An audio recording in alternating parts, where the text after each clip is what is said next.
Bonjour, merci de rester sur le programme de l'ERTM et bienvenue au journal. Le président de la République est arrivé hier soir d'Abuja, au Nigeria. Ibrahim Boubacar Keïta a participé aux côtés d'autres chefs d'État africains et européens aux festivités du centenaire de l'unification du Nigeria. En plus des festivités, le centenaire du Nigeria a été marqué par une conférence sur la paix, la sécurité et le développement en Afrique. Le président de la République, à son arrivée hier soir à l'aéroport international de Bamako, s'est accueilli par le Premier ministre Omar Tatamli et certains membres du gouvernement. Vous le voyez sur les images, le président de la République et son épouse, donc à leur arrivée d'Abuja au Nigeria hier soir, où le président a participé aux festivités du centenaire de ce pays.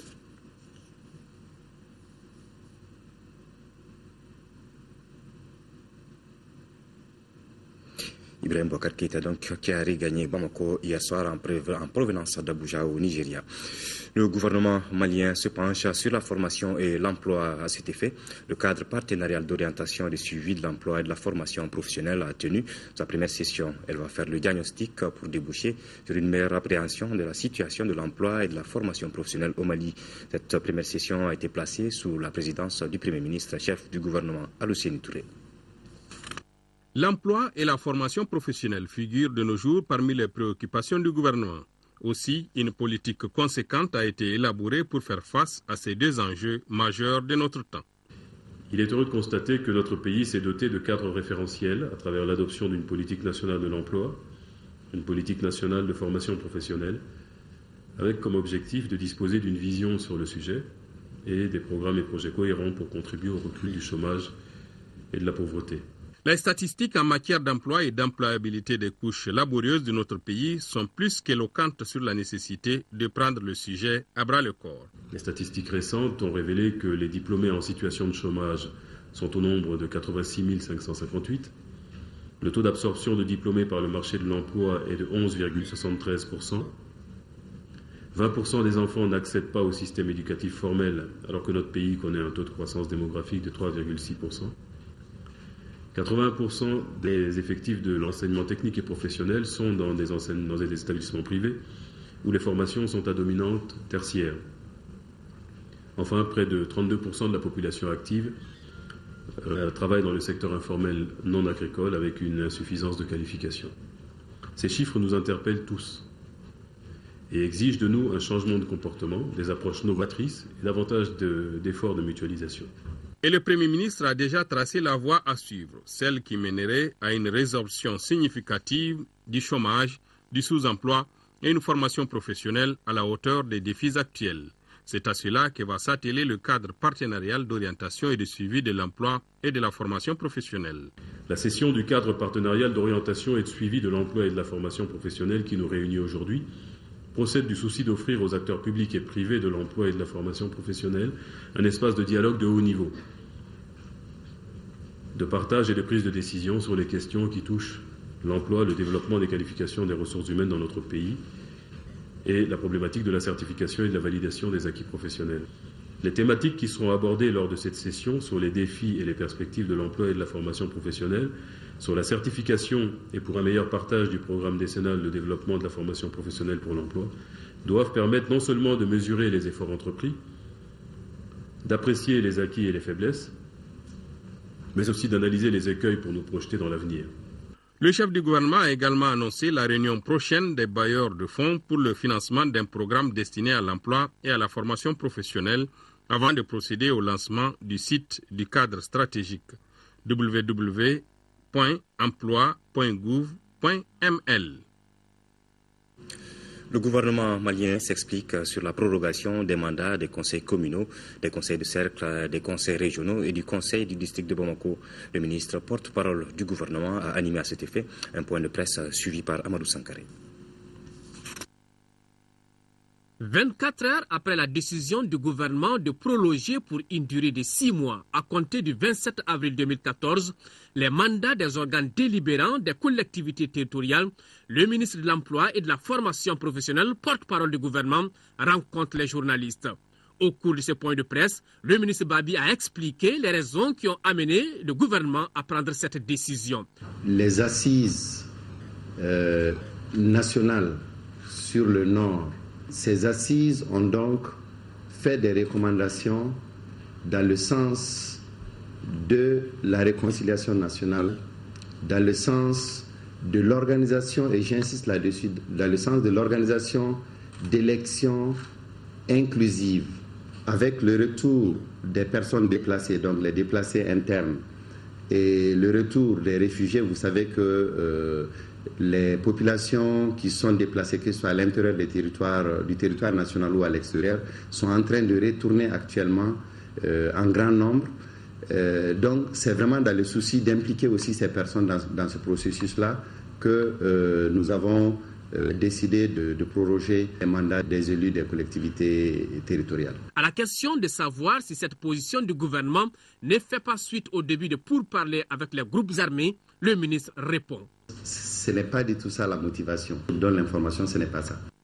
Enfin, le ministre porte-parole du gouvernement a invité les journalistes à plus de rigueur dans leur travail d'informer pour la consolidation de la démocratie dans notre pays en phase de stabilisation. La phase 2 du projet Gestion intégrée des ressources en eau vient d'avoir un financement.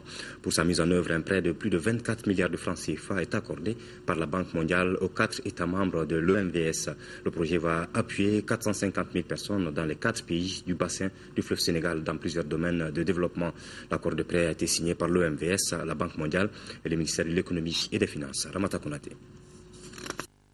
C'est un prêt de plus de 24 milliards de francs CFA que la Banque mondiale accorde aux 4 pays membres de l'OMVS, dont le Mali. Ce financement est destiné à la seconde phase du projet de gestion intégrée des ressources en eau PGIR. Ce projet cadre effectivement avec les besoins du Mali à la base, puisqu'il portera sur le renforcement des moyens des populations dans la zone du bassin, en donnant des moyens pour l'agriculture, des centaines d'hectares à irriguer, des moyens pour la pêche, des moyens pour l'élevage, mais également des moyens pour renforcer les autorités locales, avec aussi un important volet sanitaire. Le projet pour lequel nous signons aujourd'hui les accords bénéficiera à 450 000 personnes dans les 4 pays du bassin du fleuve Sénégal et directement à près de 135 000 personnes au Mali. Ici, les bénéficiaires sont entre autres les cercles de Kaye, Bafoulabé, Yelimane et Kita. La cérémonie de signature de prêt a été l'occasion pour le ministre de l'économie de rappeler le but de ce financement. La finalité de cette opération, c'est que les populations riveraines bénéficiaires de l'intervention et des ouvrages qui vont être bâtis sur ce financement puissent avoir la satisfaction de pouvoir contribuer au développement de leur pays et de pouvoir en même temps se trouver des sources de revenus durables. Cela est très important et je pense que le volet environnemental aussi en matière de pilote qui s'ajoute à cela ne peut être que salué par un pays sahélien. À rappeler que les pays membres de l'OMVS sont la Mauritanie, la Guinée, le Sénégal et le Mali. Le ministre français des droits des femmes, porte-parole du gouvernement Najat Vallaud-Belkacem, est en visite au Mali. Il était l'hôte à déjeuner de son homologue malien Sangaré Oumouba.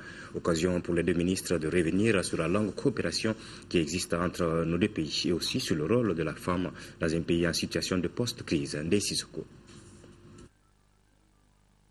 Discuter de la situation des femmes en général et de la femme malienne en particulier, mais aussi et surtout de leur rôle dans un pays en situation de post-crise, c'est ce qui a réuni les deux ministres en charge de la promotion des femmes autour d'un déjeuner.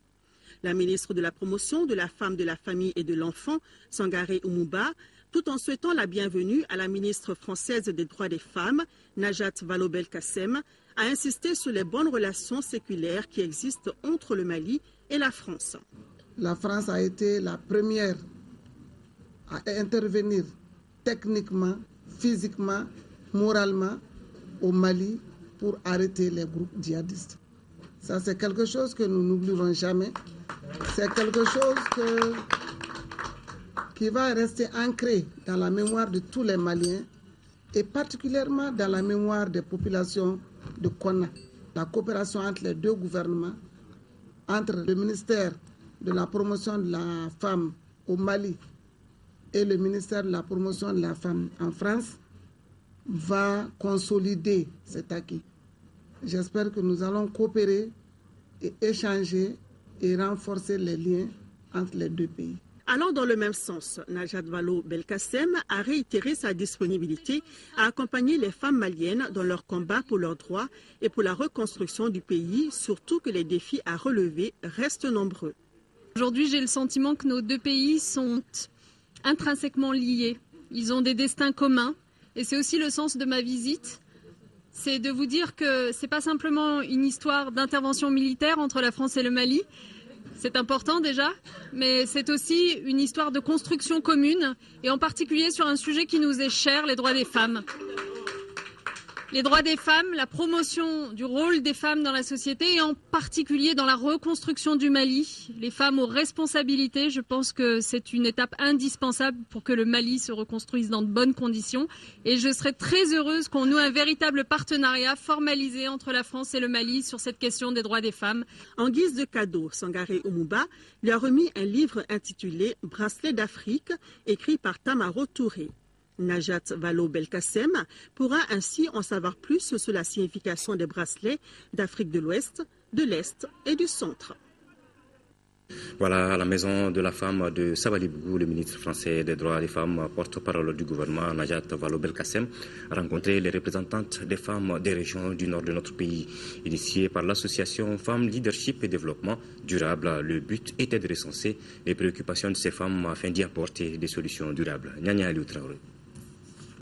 Après la crise, c'est le moment de penser les blessures, de faire en sorte que cette étape douloureuse de votre pays soit un lointain souvenir.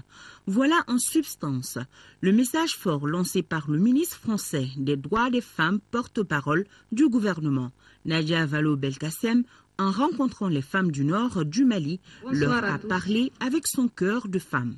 Je vous avoue qu'en venant ici, je pensais, d'abord c'est vraiment un plaisir de pouvoir discuter directement avec des femmes du Nord Mali. On parle beaucoup d'elles, mais moi je voulais entendre leur voix à elles. Et je pensais qu'elles allaient beaucoup me parler des violences, parce que c'est vrai que c'est un sujet dont on a beaucoup entendu parler, des violences subies pendant les événements. Et au fond, moi ce que j'ai entendu, c'est arrêter de ne nous voir que comme des victimes de violences. On est d'abord des actrices. La France, en gros, par ma voix, s'engage à travailler avec le Mali pour poursuivre notre coopération.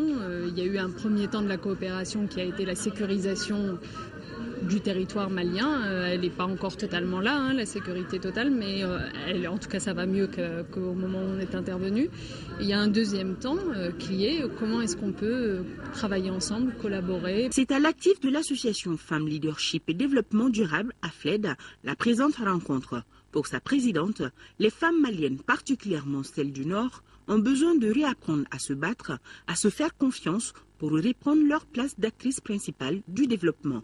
Rencontrer une femme ministre d'un État ami comme la France est pour elle un début de commencement. Pour les jeunes femmes, c'est important de la voir vraiment comme un modèle d'une jeune femme de moins de 40 ans qui occupe un tel niveau de responsabilité, porte-parole du gouvernement. Aussi de rencontrer les femmes déplacées qui sont ici à la Maison de la Femme, d'échanger avec elles pour prendre leurs préoccupations et nous parler aussi de ce qu'elle fait en France en tant que ministre pour nous permettre de nous inspirer de son travail. La remise d'un bracelet aux couleurs du Mali à l'aube du jour a été l'un des moments forts de la rencontre. Une visite guidée de la Maison de la Femme a mis fin à la cérémonie.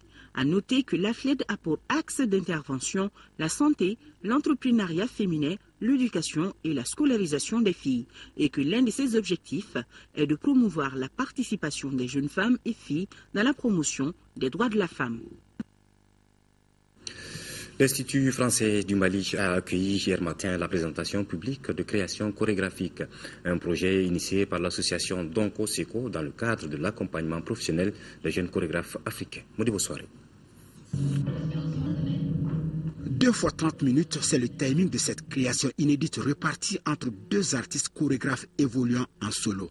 Nid sans limite de la Tunisienne Oumaïma a été la première représentation proposée au public. Une œuvre atypique sur les limites du corps, de l'espace et du temps. À travers cette pièce, le spectateur est séduit par une quête acharnée de l'artiste pour se défaire des obstacles et entraves des systèmes imposés. Une lutte vitale drapée dans un grillage haute couture. Au finish, l'artiste se livre à un duel entre construction et destruction. Je suis à ma deuxième étape de travail. Donc j'ai déjà commencé une étape de travail en Tunisie. Après j'ai fait 2 semaines à Dakar. Et là ça fait presque un mois que je suis à Bamako. Sur le plancher, sur la scène. C'est comme un espace, un univers spécial que je construis, que je mets déjà en exposition au départ, vu que je ne suis pas sur scène au départ. Et après, c'est moi qui le gère, c'est moi qui le détruis. Mouvement Boum du Burkinabé Jean-Robert a été la deuxième création de danse contemporaine. Contrairement à la tunisienne, ce jeune chorégraphe joue à travers une série de mouvements pour avoir un équilibre sur le plancher.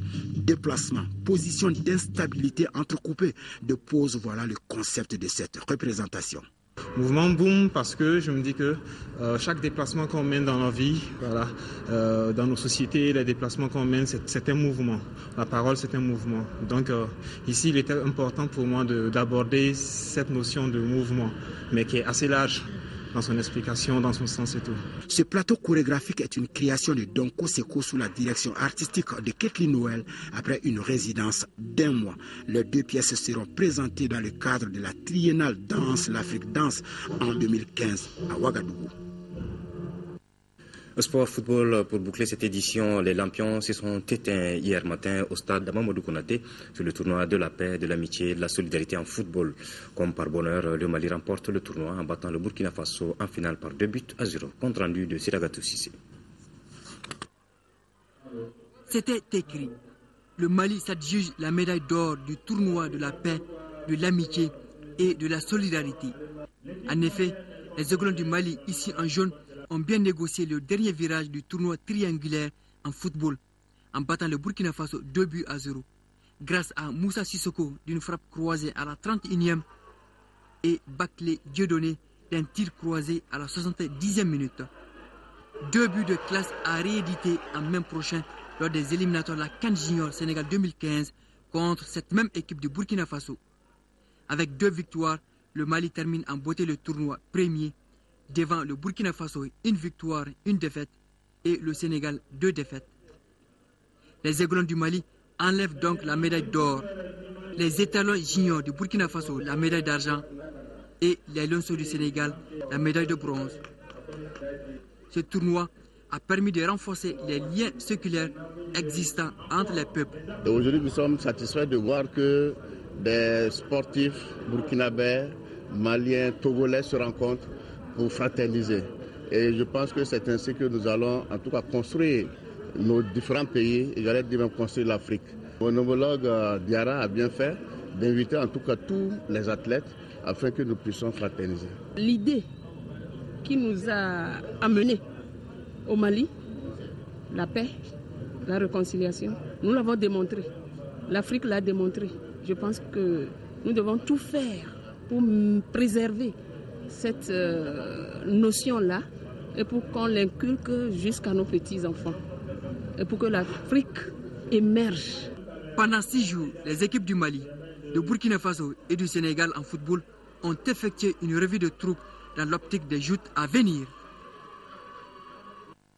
Voilà, c'est la fin de ce journal. Merci de l'avoir suivi. Vous retrouverez Nyanya Aliou Traoré pour les éditions du soir. À très bientôt.